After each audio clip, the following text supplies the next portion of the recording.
क्या आपने कभी सोचा है, अगर यह दुनिया एक दिन खत्म हो जाती है तो फिर अगले दिन यह वापस कैसे बन जाती है? क्या सच में सृष्टि बार बार बनती है और मिटती है? और अगर ऐसा है तो इस पूरे खेल में हमारी औकात क्या है? क्या हम सिर्फ इस ब्रह्मांड के एक छोटे से पल भर के मेहमान हैं? आज भगवत गीता अध्याय 8 के श्लोक 19 हमें इस रहस्य को इतनी गहराई से समझाते हैं कि अगर आप इसे सच में समझ गए तो जीवन को देखने का नजरिया ही बदल जाएगा।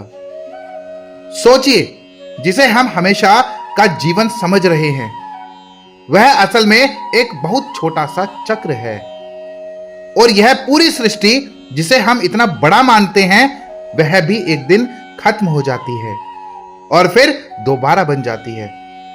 आज इस वीडियो में हम समझेंगे गीता का वह रहस्य जो बताता है कि सृष्टि बार बार क्यों बनती है और मिटती है।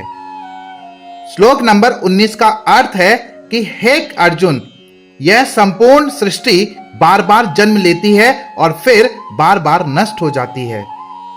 ब्रह्मा की रात आते ही सब कुछ समाप्त हो जाता है और दिन आते ही सब कुछ फिर से बन जाता है। हम अक्सर सोचते हैं हमारा घर, हमारी नौकरी, हमारा पैसा, यही हमारी दुनिया है।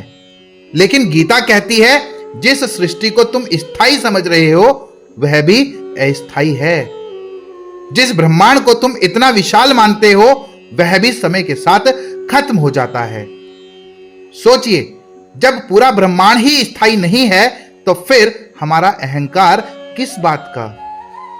हम छोटी छोटी चीजों के लिए लड़ते हैं, नाराज होते हैं, घमंड करते हैं, लेकिन सच यह है हम सब इस ब्रह्मांड के एक छोटे से पल भर के यात्री हैं।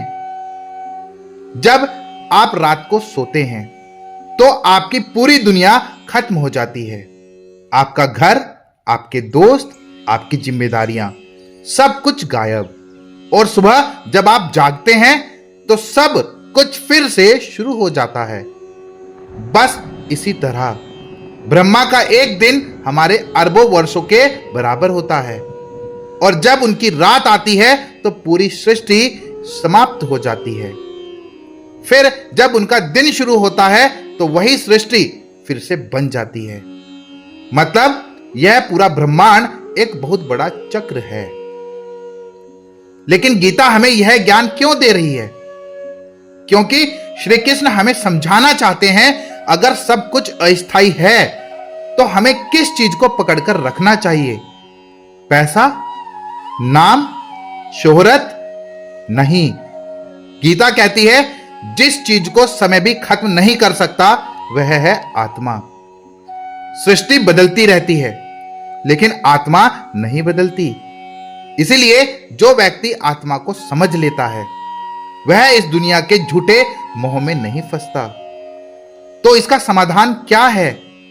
गीता हमें 3 बातें सिखाती है। पहली है, जीवन को हल्के में मत लो क्योंकि यह बहुत कीमती है।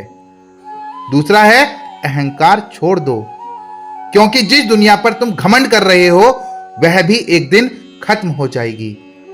और तीसरी है, आत्मा को समझो। जब तुम आत्मा को समझ लेते हो तो जीवन का डर खत्म हो जाता है। तब मृत्यु भी डरावनी नहीं लगती। गीता हमें डराने के लिए यह नहीं कहती कि सृष्टि खत्म हो जाएगी, बल्कि यह हमें जगाने के लिए कहती है ताकि हम समझ सकें हम यहां सिर्फ भौतिक चीजें इकट्ठा करने नहीं आए हैं। हम यहां आए हैं अपने असली स्वरूप को पहचानने। और जिस दिन इंसान अपने असली स्वरूप को पहचान लेता है उस दिन उसका जीवन बदल जाता है। अगर यह ज्ञान आपको थोड़ा भी छू गया हो तो इस वीडियो को लाइक जरूर करें और कमेंट में लिखिएगा जय श्री कृष्णा, हर हर महादेव, और चैनल को सब्सक्राइब करना मत भूलिएगा।